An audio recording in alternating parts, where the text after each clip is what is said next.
Welcome to another edition of Honest Reviews.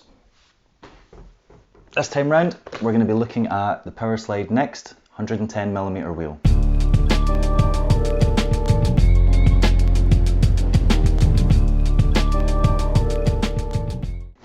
I've been wanting to try free skates for a really long time. I've loved the idea of being able to do cardio and keep fit while also staying comfortable in your skates.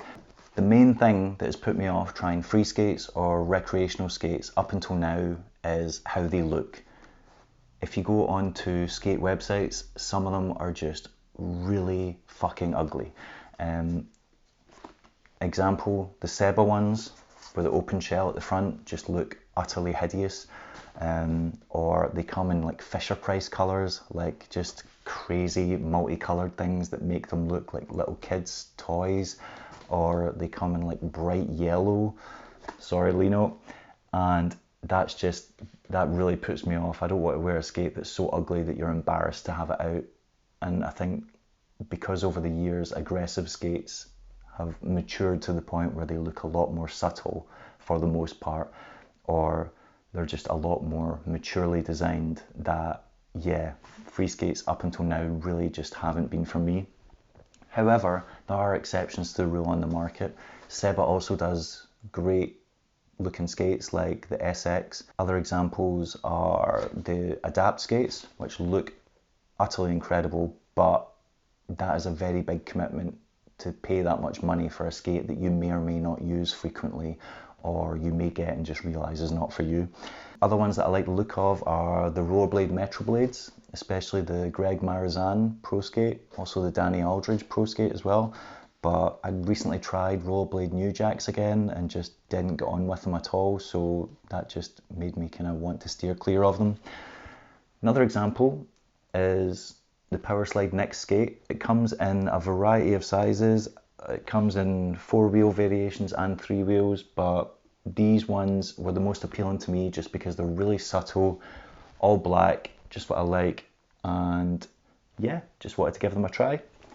Straight out the box, I love some of the features. I love the strap across the middle that just locks your heel in.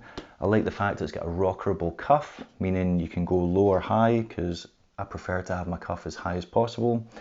They come with Fat Boy liners that were in the Nick Lomax Aeons, and I really enjoyed skating those. And I like the fact that the wheel comes up inside the skate almost, so you've got a lower centre of gravity. When I got these, my mind kind of just started running away from me, and I had all these ideas of what I was going to do with them. I thought I was going to be like Nick Lomax and Danny Aldridge in Barcelona, just zooming about the place, jumping over stuff, just cruising around, having a great time. I live in Glasgow in Scotland, and we've got loads of hills, so I was looking forward to just cruising about in those. We've got all these great public parks that you can go around in, so I thought I'd just be, doing loads of stair rides, clocking up miles. I thought I'd even, try and train on these and enter the Berlin Marathon later in the year. All of those ideas came crashing to a halt the moment I tried these skates on, because they, for want of a better word, hurt. As soon as I put my foot in them, I knew something was wrong. I just knew it straight away. I've tried on skates that have been 2 sizes too small for me, and they never hurt as bad as this did. They just started pinching in all these weird places that I'd never experienced before. But I decided to give them the benefit of the doubt. I thought it's just a new experience for me. So I put them on, strapped them as tight as they could go, and just went for a cruise around my local park. The first thing I noticed was the skate felt really unsteady. Now, I was attributing that to the fact that it's got a really low cuff. However, coming from an aggressive skate background, most of the wheel sizes I use are either 59mm or 60mm. These are 110. So it probably could be that I was just needing to get used to having a much larger wheel size, double the wheel size essentially. But I was very aware that as soon as I put my foot in, it felt like my ankle was up here. I felt like my foot was really, really high in the skate, like unnaturally high in the skate. So I rolled around these for like 10 minutes max, and then inside here where the arch of my foot is just started killing. Like the pain, it was like a sharp stabbing pain that I can't describe it. So I took them home. I was determined to get on with these skates, so I thought, right, investigate, see what I can change. The first thing I wanted to do was raise the cuff because I wanted more support there. However, if you look, you'll see that the cuff is already rockered up, so that's as high as it can go. So I thought, that's just something I'll have to get used to. I'll just keep tightening them up as much as I can. Like any new skate, you just have to get used to it. The other thing was, I couldn't understand why my foot felt so high in the skate. Like it just felt unnaturally high inside the boot. So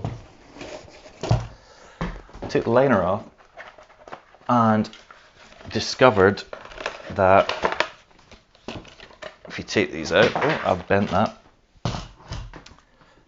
that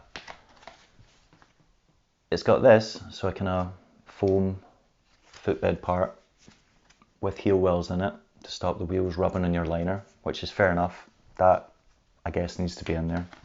Then it's got another one on top of it, which is plastic, but has a heel pad.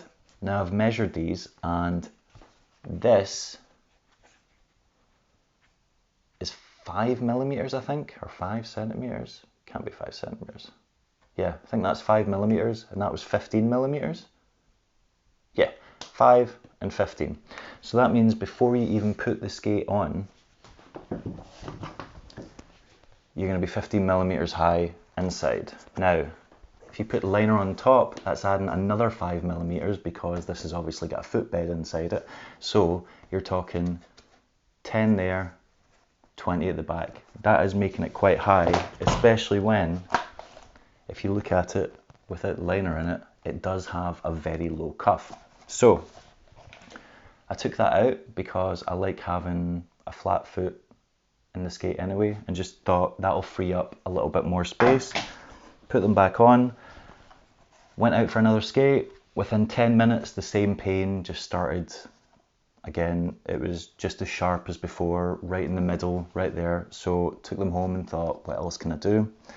Swapped out this liner for the Intuition V2 liner, put them back on and went out again, and they instantly felt better. I had more room. Like anything, if you put the Intuition liner in it, it is going to make it feel better. It's an incredible quality liner, really good quality materials, really thin, frees up a lot of space in the boot. However, after 20 minutes, the same problem just kept happening again. I was getting really bad cramp in the arch of my foot, and I just couldn't take it anymore. I wanted to persevere with these skates because they look great, and I've loved the idea of just doing free skating because it is a lot safer than aggressive skating, and you can still get out on your skates and enjoy it. But these skates just aren't for me. It would be really easy for me to say, don't buy these skates suck, avoid them. That's not the case. I don't actually believe that there's a lot of bad skates out there. If they are made by a specialised skate manufacturer, chances are they are going to be pretty good. It's just a case of some skates are better suited to some feet than others. Now, I'm a size 10 UK. I got these in a dual size 9 and 10. So I thought I was going to have loads of space in these. I thought if they're a size 10 UK, they'll fit great, especially because they've got the wide toe box at the front, which is where I usually have most of my issues because I've got really long toes. I looked on the Loco Skates website and they said that these skates actually come up large. However, that wasn't my experience with these particular skates. Another factor to consider is being a size 10, I was at the top end of the shell size. I also have a flat, very wide foot. Now, what I would say is, if you're like me and you're at the upper end of a shell size and you have wide feet, I would avoid these skates like the plague. They probably will cause you nothing but pain. If you have a narrow foot and you're at the bottom end of the shell size, so if you're a size 9 UK or a size 7 or a size 5, you will probably get along with these very well.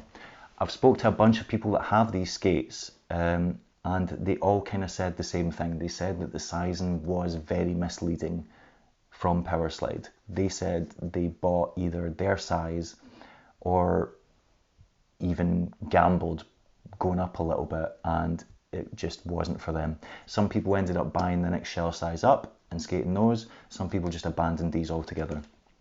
Like I said, I don't think this is a bad skate. I think it's really well designed. I think it's got some brilliant features. They've got wax laces, fat boy liners, good mid strap, good wheels and bearings.